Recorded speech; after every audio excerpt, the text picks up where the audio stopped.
how do I prepare parents for family therapy? There's a first stage that I think of working with parents alone that requires about 3 to 5 sessions. Parents are sometimes shocked and reluctant, like, you're not seeing my child alone, and what is this money that I'm spending or this energy that I'm spending on looking into me and not looking into my child's issues? First of all, I have a really big problem with that. And I want to correct any parent who says that. First, my idea is, how much money do you spend on the gym? How much money do you spend on personal services like grooming? How much money do you spend on other things like having a second car or other things that are, in your budget? This is a really important thing that you are investing in, both time and money. And I think that really people are not putting the priority on the relationship with their child when they're saying that we don't have time, because I would check in their schedule and see what they do have time for.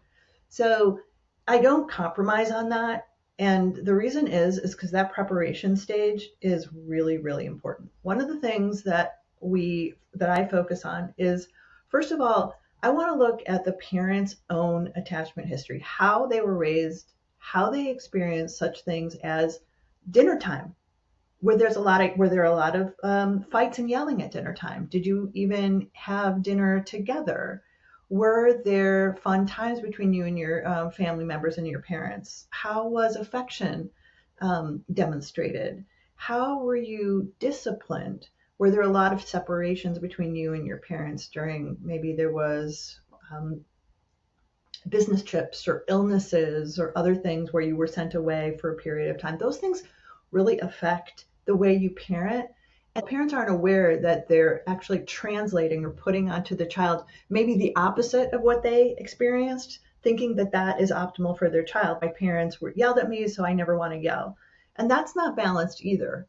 We want to be able to choose what's good from all of the options, all of the responses, and not just from guilt or from having sort of loose boundaries. Whatever it is, I need to be able to find out what's going on with the parent and their history and what they're reacting to from their parent, from their history. All of us do it.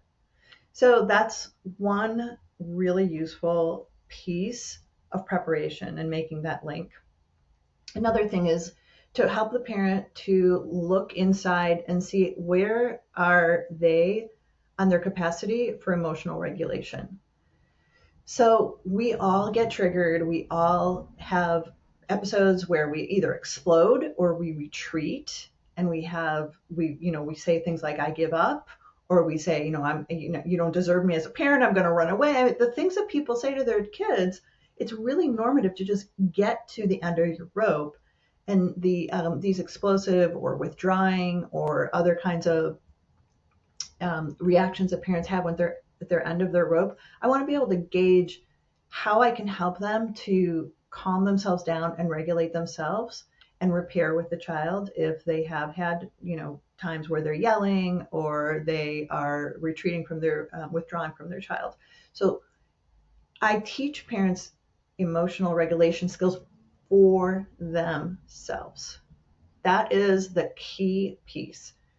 The parents think, are you teaching this to my child? No, I'm teaching it for you. You're the model. So that's the second part that I work on.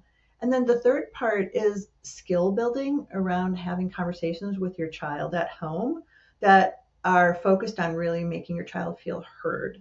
So this is a skill that we call the PACE attitude, and it stands for playful, accepting, curious, and empathic.